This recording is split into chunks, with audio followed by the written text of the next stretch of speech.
আসসালামু আলাইকুম। আজকে আমরা দেখব রেট লিমিটার সম্পর্কে অ্যাডভান্স টাইপের কিছু ফাংশন। এখানে দেখুন আমি একটি রাউট ডিক্লেয়ার করে নিয়েছি, এখানে লিখে দিয়েছি রেট লিমিট এবং আমি এখানে একটা ফাংশন কল করে নিয়েছি এবং আমি যদি এই ফাংশনের ভিতরে যাই তাহলে এটা দেখতে পাচ্ছি ফাঁকা, এখানে কোনো কিছুই নাই।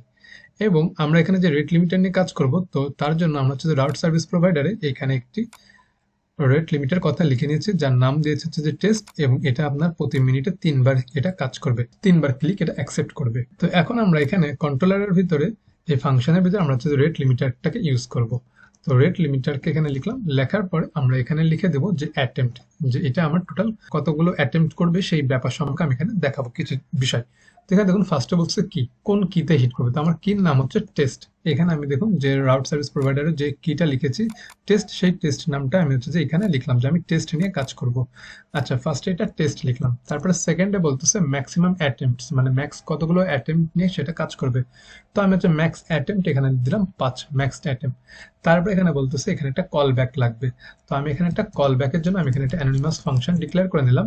ফাংশন ডিক্লেয়ার করে নেওয়ার পর আমি এই ফাংশনের ভিতরে আমি হচ্ছে এটা ডেটা নামে একটা ভেরিয়েবল লিখলাম এবং তার এখানে আমি কিছু নাম এখানে স্টোর করে রাখছি। তো আমি এই ভেরিয়েবলের ভিতরে আমি হচ্ছে যে ফার্স্ট আমার নাম লিখলাম নবী, তারপরে সেকেন্ডে আমি এখানে লিখলাম মির্জা, এমন একটা নাম লিখে দিলাম। লেখার পরে এখন আমরা যে ডেটাটা পেয়েছি এই ক্লোজারের ভিতরে, আমরা এই ক্লোজারের এই ডেটাটা আমরা ক্যাশের ভিতরে স্টোর করে রাখবো। মেইনলি আমরা এখানে চেক করব যে আমরা কতবার এই রেট লিমিটের এই জায়গাটাতে আমরা হিট করতে পারছি, সেই বিষয়টা আমরা হচ্ছে চেক করে দেখব। তো এর জন্য আমরা হচ্ছে যে এটাকে ক্যাশের ভিতরে স্টোর করে রাখবো। তো আমি এখানে লিখলাম ক্যাশ।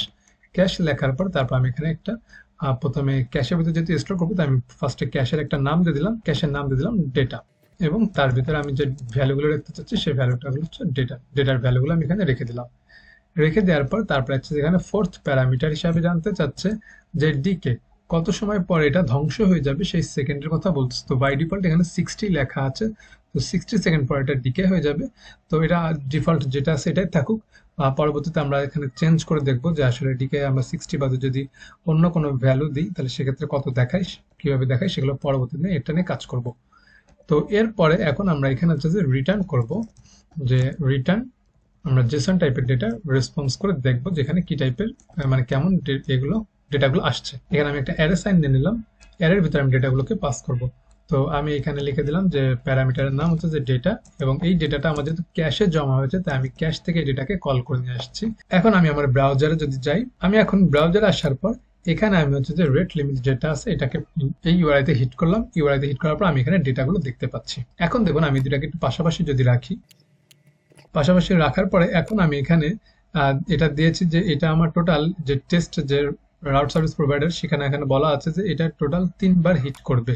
এবং এটা এখন যদি আমি এখানে নামটা এখানে আমরা যে নেম আর ডেটা রেখেছি নাবি এবং মির্জা, আমি যদি এখানে আরেকটা নাম দিই, সেখানে লিখলাম মিরাজ, এমন একটা ভ্যালু দিলাম। দেওয়ার পর যদি আমি এটাকে আবার রিলোড করি তাহলে আমি এখানে মিরাজ কথাটা দেখতে পাচ্ছি। তো আমি এখানে আবার হিট করলাম, যেহেতু এটা 3 বার হিট করতে পারবো তাই আমি এখানে 3 বারের বেশি অধিকবার হিট করছি। হিট করার পর এখন যদি আমি এটাকে বাদ দিয়ে দিই মিরাজ নামটাকে, এখন যদি আমি হিট করি তাহলে দেখুন আমার ক্যাশে যে ডেটাটা আছে সেই ডেটাগুলো আমার এখানে দেখাচ্ছে। তো আমি এখানে যে একটা নাম বাদ দিয়ে দিয়েছি সেই নামটা কিন্তু এখান থেকে আর বাদ দেয়নি, এটা ক্যাশ থেকে তখন এই ডেটাটা আসতেছে, এখন আর আমার এইখান থেকে এই ডেটাটা দেখাচ্ছে না। এখন এখানে আমরা আরো কিছু রেট লিমিটারের ভিতরে আরো কিছু ফাংশন আছে, সেই ফাংশনগুলো আমরা এখানে দেখবো।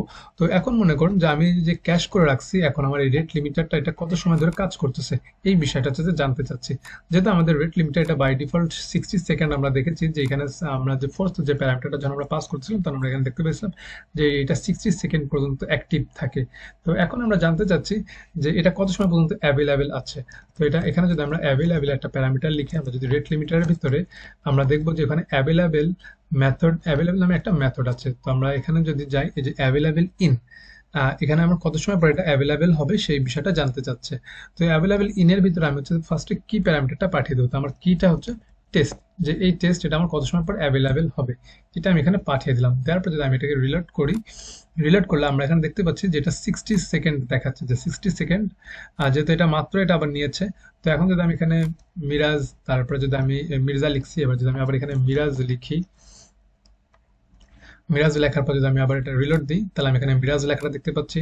যদি আমি আবার মিরাজটাকে কিন্তু বাদ দিয়ে দিই তাহলে আমরা সেক্ষেত্রে দেখতে পাচ্ছি যে মিরাজটা বাদ গেছে। যদি আমরা মির্জাটাকে বাদ দিই তাহলে সেক্ষেত্রে আমরা দেখবো যে শুধু নবী এই লেখাটা দেখাচ্ছে। তো অলরেডি এখানে আমার 3 বার হিট করা হয়ে গেছে। তো এখন যদি আমি এখানে আগের ডেটাগুলো যদি দেখাই, দেখানোর পর যদি এটা রিলোড করি, তো দেখুন আমি এখানে টোটাল 3বার রিলোড হিট করলাম।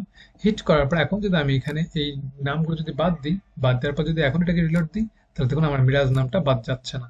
যদি আমি মির্জান লেখাটা বাদ দিই, তাহলে সেক্ষেত্রে দেখতে পাচ্ছি যে মির্জা এই লেখাটা বাদ যাচ্ছে না। সো আমার এটা ক্যাশ থেকে তখন ডেটাগুলো আসতেছে এবং এটা আমার টোটাল অ্যাভেলেবেল 14 সেকেন্ড পর এইটাকে আমার আবার নতুন করে কল নেবে। তো আমি যদি আবার রিলোড দিই, তাহলে এখনো 5 সেকেন্ড বাকি আছে। 5 সেকেন্ড পর আমি তখন এটা দেখবো যে আমাদের ডেটাবেস ক্যাশে আমাদের তখন এই ডেটাটা সেভড হয়ে গেছে। তাহলে যদি রিলোড দিই, তাহলে দেখতে পাচ্ছি যে এখন এই যে নবী এই লেখাটা আসছে। আর অ্যাভেলেবেল এখানে আমরা জানতে পারতেছি এই অ্যাভেলেবেল ইন এই মেথডটা দিয়ে। এরপরে আমরা যদি জানতে চাই যে আমি টোটাল কতবার এইখানে হিট করছি রেট লিমিটারে, তাহলে সেক্ষেত্রে আমরা এটা বলতে পারবো যে কতবার আমরা এখানে হিট করছি। তাহলে আমরা এখানে টোটাল কতবার অ্যাটেম্পট নিছি এইটা লিখলাম অ্যাটেম্পট। অ্যাটেম্পট লেখার পর আমরা হচ্ছে যে রেট লিমিটারের ভিতরে আসলাম, রেট লিমিটার এর ভিতরে আমরা হচ্ছে অ্যাটেম্পট যে মেথডটা আছে সেই মেথডটাকে কল করলাম, সরি অ্যাটেম্পটস এটাকে কল মেথডটাকে কল করলাম এবং এখানে আমার কি প্যারামিটারটা দিতে হবে। তো আমার কি হচ্ছে টেস্ট। টেস্ট দেওয়ার পর এখন যদি আমরা এটাকে হিট দেই, তাহলে আমরা এখানে দেখতে পাচ্ছি যে আমরা টোটাল 2বার হিট করেছি। যদি আমরা এখানে আরেকবারই করি, তাহলে আমরা এখানে দেখতে পাচ্ছি টোটাল 3বার হিট করেছি। এবং এবার যদি আমি বেশ কয়েকবার রিফ্রেশ বাটনে ক্লিক করি, তাহলে আমি এখানে দেখতে পাবো যে আমি টোটাল কতবার এখানে হিট করেছি সেই বিষয়টা আমি এখানে দেখতে পাবো, যে টোটাল 5বার আমি এখানে হিট করেছি। আর এখানে আমার এখানে বলে দেওয়া আছে যে আমি ম্যাক্সিমাম কতবার পর্যন্ত হিট করতে পারবো, সেই কথা এখানে বলা আছে যে এখানে ম্যাক্সিমাম আমি 5বার পর্যন্ত হিট করতে পারবো। তাই আমার এখানে অ্যাটেম্প্ট 5-এর পরে আর দেখাচ্ছে না, যে 5-এর পরে যে এখানে থেমে গেছে, যে আর হিট নিচ্ছে না।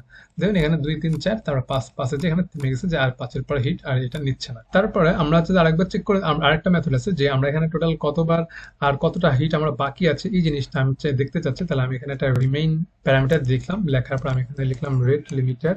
রেট লিমিটার দেওয়ার পর তারপর আমি এখানে লিখলাম রিমেইন, এরকম এই যে রিমেইনিং এই মেথডটা আছে, আমরা এই রিমেইনিং এই মেথডটাকে কল করলাম। কল করার পরে এখানে হচ্ছে যে আমার জানতে চাচ্ছে যে কিটা হচ্ছে আমার হচ্ছে টেস্ট, এবং আমি এটা টোটাল ম্যাক্সিমাম কতবার হিট করতে পারবো সেটা হচ্ছে যে 5বার পর্যন্ত হিট করতে পারবো। তো এখানে 5 লিখলাম। লেখার পর এখন যদি আমরা এটাকে রিফ্রেশ দিই, তাহলে দেখুন এখানে রিমেইনিং দেখাচ্ছে যে 0, যে আমার রিমেইনিং নাই। এটা হচ্ছে যে 3 সেকেন্ড পরে এটা আমার তখন অ্যাভেলেবেল হবে। একটু 3 সেকেন্ড ওয়েট করি। এখন দেখুন এখানে আমার দেখাচ্ছে যে এটা আমার 5বার বাকি আছে, আমি টোটাল হিট করে ফেলেছি 1বার, আর এটা আমার বাকি আছে 4বার। সো যদি আমি আরেকবার হিট করি, তাহলে আমার এখানে দেখাচ্ছে 2বার, আর এটা আছে 3বার। এইভাবে আমরা হচ্ছে যে রিমেইনিংটাকে বের করতে পারি। আবার যদি আমরা চাই যে আমাদের এই হিটটাকে আমরা ক্লিয়ার করে দিতে চাচ্ছি, তাহলে আমরা সেক্ষেত্রে ক্লিয়ারও করে দিতে পারি। তো এখানে দেখুন 55 সেকেন্ড দেখাচ্ছে। তারপর হচ্ছে যে 2, আমরা যদি আরেকবার হিট করি, তাহলে আমরা এখানে দেখছি আর একবার হিট আমার বাকি আছে, টোটাল 4বার হিট হয়ে গেছে। এরপর যদি আমরা যাই থেকে ক্লিয়ার করতে, তাহলে আমরা সেক্ষেত্রে ক্লিয়ারও করে দিতে পারি। তাহলে এখানে ক্লিয়ার লিখলাম। ক্লিয়ার লেখার পরে আমরা এখানে হচ্ছে যে রেট লিমিটার, তারপর এখানে লিখলাম ক্লিয়ার।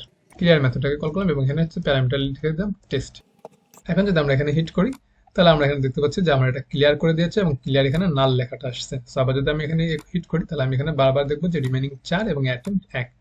তো দেখুন এটা আমি যতবারই রিফ্রেশ দিচ্ছি ততবারই হচ্ছে যে লাস্টের এই অংশটা হচ্ছে যে সেটাকে বারবার ক্লিয়ার করে দিচ্ছে। যখনই ক্লিয়ার করে দিচ্ছে তখনই হচ্ছে যে এই সমস্ত ডেটাগুলো আমার আগের অবস্থাতেই থেকে যাচ্ছে।